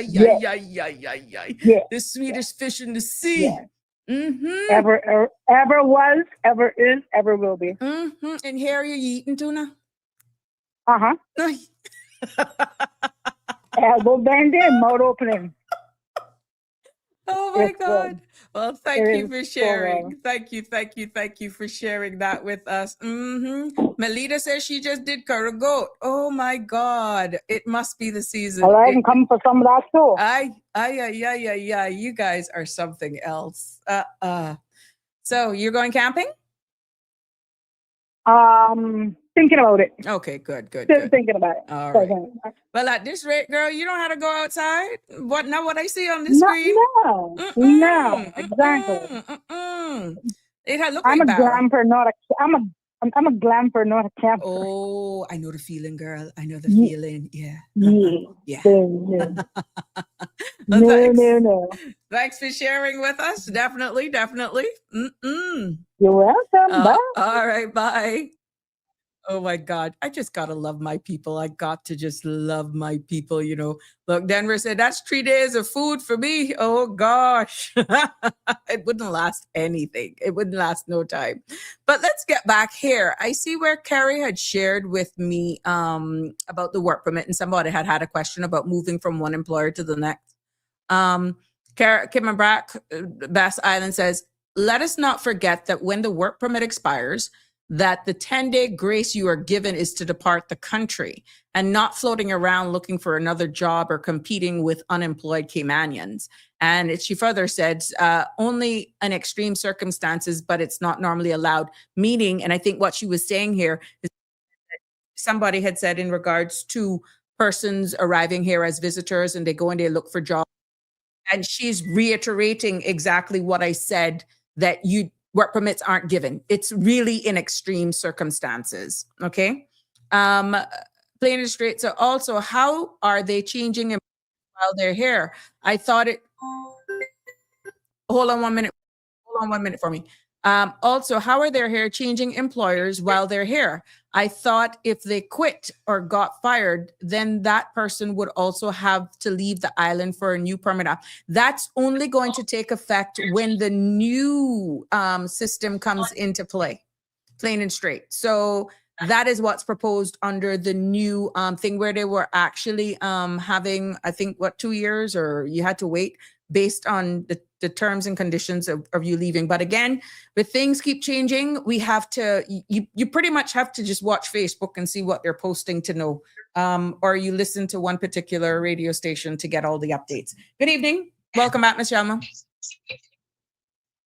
Ms. Shalma? Hello? Hello? I said I wasn't called back, but that red snapper issue, Eric could keep him, but after she won't show that barracuda, the minute I see that, I know that barracuda, and I agree with her. The best fish in the sea, but if you're not poison, but when that poison hit you, that's the next thing. Hi. But you know, my mother, she wasn't a big fish eater, but that was her favorite fish. Anytime I go in Tampa, that's why I used to have the car, and I used to tell her mama, at the age that one time she went 95, I said, Mama, when I asked her what you want me to bring, she said, if you can get me some good barra. And I said, but Mama, why you like these barrels so much? I said, you know that they're poison? She said, well, I never was poisoned yet. She said, I'm 95. And I worry about the poison. She said, I say my prayer and eat it. That was her favorite fish. My other sister is the grouper. Aye. And I used to laugh at them and tell them, I don't know, they say groupers Viagra. And I say, I don't know, age 85 and 76, I say 77 on the one grouper.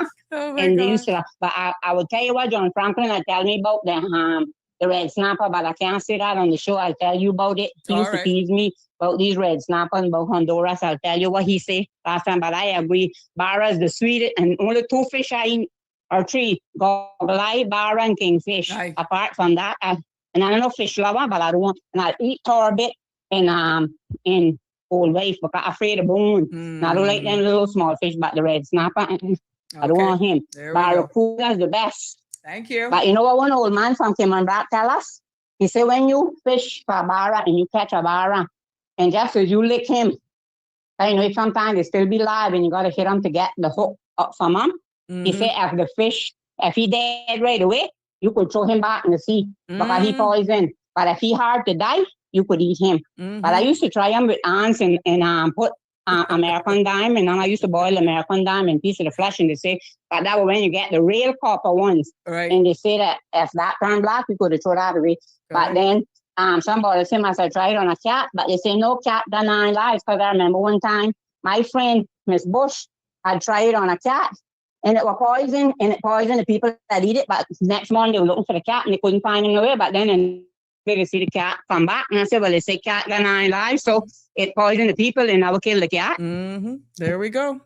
Thank you for sharing that with us. Yep. Thank you, Michelle.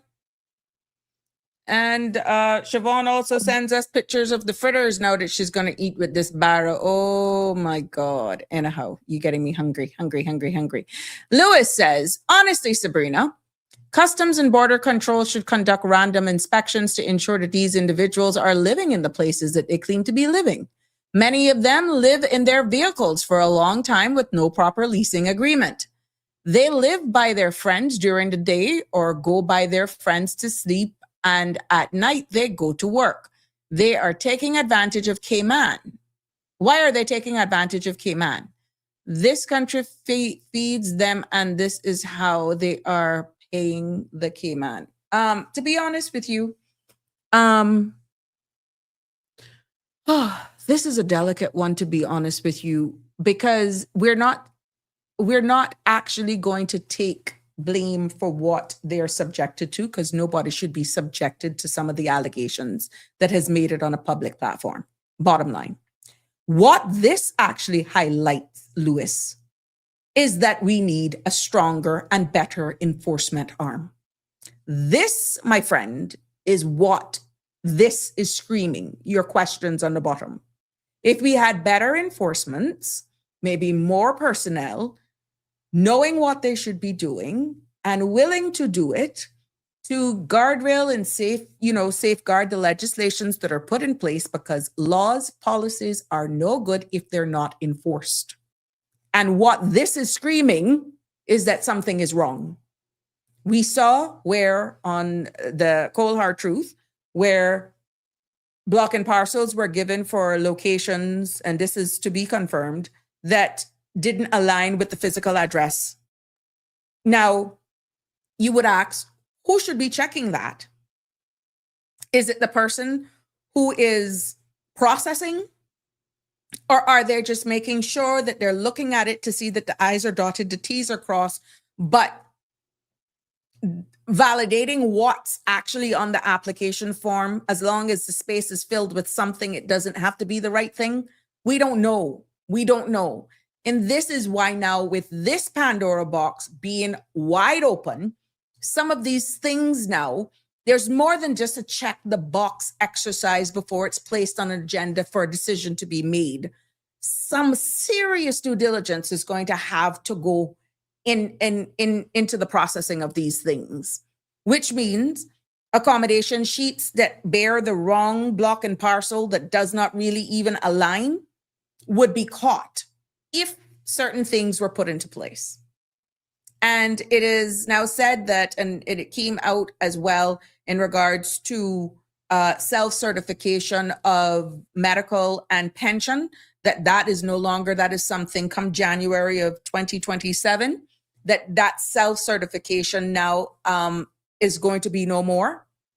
So all of those employers who were self-certifying saying, yep, I'm up to date with my pensions, no more. No more. So what it has done is that the good graces are no longer going to be there. And I was speaking to someone earlier on today, and I didn't realize how casual the conversation was, and it's a norm. They said to me, Miss Sabrina, do you know how much people are paying for their own work permit, paying their own pension, and their own medical? It's to the point now that one particular industry, the construction industry, the math is no longer mathing. And it is being said that there are individuals that are leaving because the cost of living and all of that sort of stuff is so high now, and they are expected to pay for their own pension, pay for their own medical, and their work permit. And I even got a number as to how much they have to pay their work permit holder a week. I got a number of $80 a week that they have to pay the holder of the work permit. And my thing was, why aren't they reporting it? How are you going to report it? Because they need to work. What do you expect me to do? What do you expect us to do? Yeah. And the retribution then that will come from them actually going to report it. And in the conversation, it was stated, if those persons who find themselves in this predicament, where it's okay once the money is running, that it is agreed between the trade and business holder, the company, for them to pay their own work permit, pay their own medical, pay their own pension, and their work permits. And then on top of all of that, they pay their employer on paper $80 a week. Do you know how much that is based on the size of that company? And guess what? It is hard for enforcement. It is hard for CBC. It is hard for DLP to really be able to zoom in on these breaches because what is being submitted to WORC is appearing legit.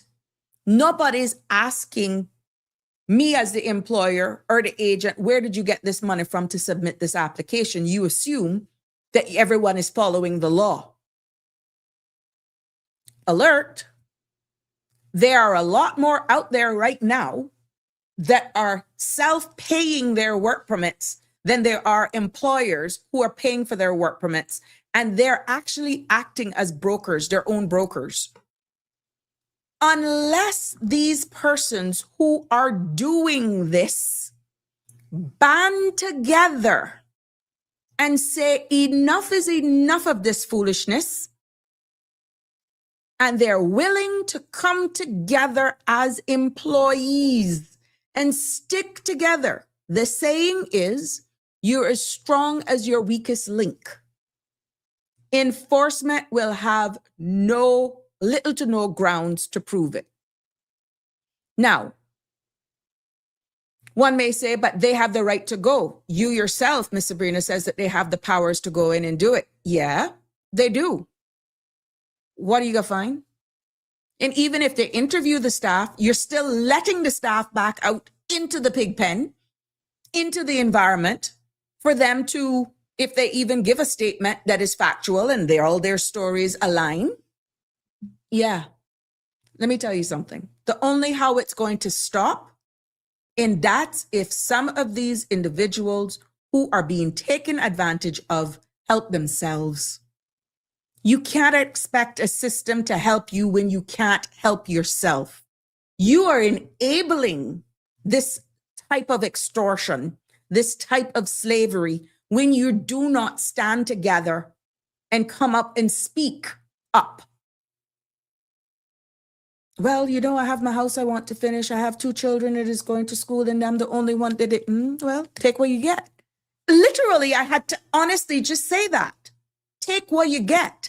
Because it's not that the laws aren't there. The laws are there. The laws are there. Enforcement is there. They know their role. But how are they going to act on something if you're not even willing to put something in writing? Good evening, caller. These blooming fritters. I wasn't going to call back because my elbow bending and my mouth is opening. But when I hear you talking about immigration, the reality is, Sabrina, people are less likely to come forward to report abuses. And I'm talking about, I would say, in particular, your minimum wage workers. Perhaps persons who are working for smaller companies, not large conglomerates. And the reason is, Sabrina, people who, the majority of our workforce, I believe, are largely minimum wage workers and are coming from, they say we can't say third world countries anymore, but they're still third world, some of them fourth. Coming from third world and developing countries, they are not going to upset the apple cart. They may leave that employer and that employment, but they will never report those infractions because they don't want to be stigmatized in their own communities for having ratted out the person or Sabrina from East Jabib, she reported it, so she making it bad for the rest of us. So we know we're not gonna help them again. Nobody is willing to do that. And until and when, and again, a lot of these people are coming here. I think it was on Sandra's platform on CMR. I think I heard Johan Moxham calling and said, basically you can't call it human trafficking if people are knowingly and willingly participating in something that they're aware of I guess the cost. Forgive me if right. Right, that they know it's wrong. Well, there's the doctrine of equity in law that says you must come with clean hands, which is completely correct. But when you are taking blatant advantage of people who really don't know any better, Sabrina, no, I'm sorry. It is human trafficking. It is human trafficking in my mind. And I think that the Honorable Michael Myers was well placed to say that was the case. Look at what we've just recently uncovered here with Nydia and her Licardo, whatever the hell his name is. Look at what we've just uncovered there. And my grandma says, for every roach that you see, there's 100 that you don't, right? And so the reality is, you are more likely, I'm sure if the Labor Department were able to give you a true and accurate survey in terms of employment infractions, I would largely say that the majority of those are from very large corporations or medium to large corporations versus your everyday small trading as construction company or those types of things. And it's really unfortunate. Everybody wants to come here for a better life, and they see the opportunity, and they can create opportunities what feels like out of nothing, to be fair, right? But I mean, again, these people are first of all willing to take up jobs that some Caymanians simply aren't willing to take up. Right. But more importantly, they are coming from conditions where the living conditions were subpar at best anyway. So living in a car may be a step up from where they were or are coming from. That doesn't make it right. And it doesn't make it right, but you can't hold an employer responsible for a man who, my employer doesn't know if I live under a tree or in a tent. He doesn't know. I agree to accept a wage. And I would like to think that small and medium or micro and small Caymanian businesses are paying minimum wage. That is what it is. You agree to work for a specific wage, Sabrina. You have to figure out how that's going to work in your budget and how you're going to figure that out. It should not fall to the shoulders of an employer to have to fret about that too. They themselves are trying to make it in this economy, and all businesses are Caymanian businesses, save for those operating under LCCLs. And we know those are limited. Very limited. Small number. Right? Exactly. And so I think what we forget at the end of this, and we want to talk about poor Caymanian employers, they do exist. They do exist, Sabrina. But I don't think that they represent the majority. I don't think that they represent the majority of bad employers. And quite frankly, if you agree to work for a particular wage or certain amount of money, then you ought to know that can work for you, or it can't. But people see Cayman as the land of milk and honey and opportunity and every other unity that you can think of out there. And that's, I think, not saying that it's right, not suggesting at all that it's right. Why they find themselves in very precarious positions. One last thing, I just need to say it. I know I'm going to get cussed, but that's all right because the show's about to end. I noticed that the Honorable Michael Miles put out that there were some $14 million of pensions being outstanding. Yeah, where they're, yeah.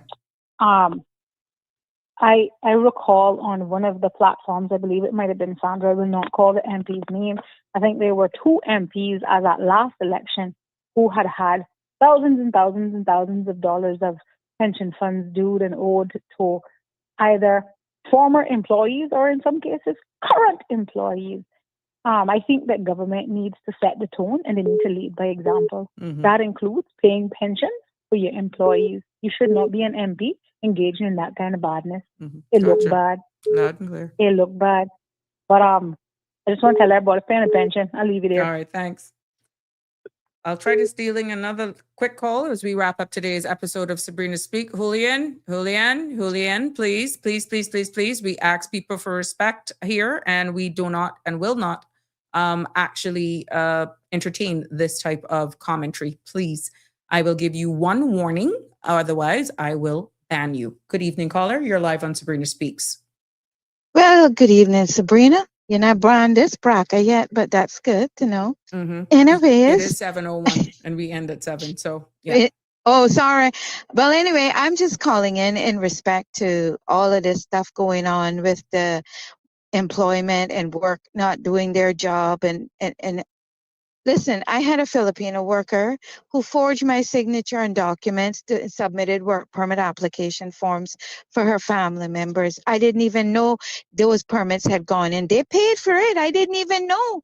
Under my business license, got it and got the work permits approved, How I found out about it, they never sent them to my email. They sent them to another email they had created. quite similar to my business name on Yahoo. Okay. And the work permits went there.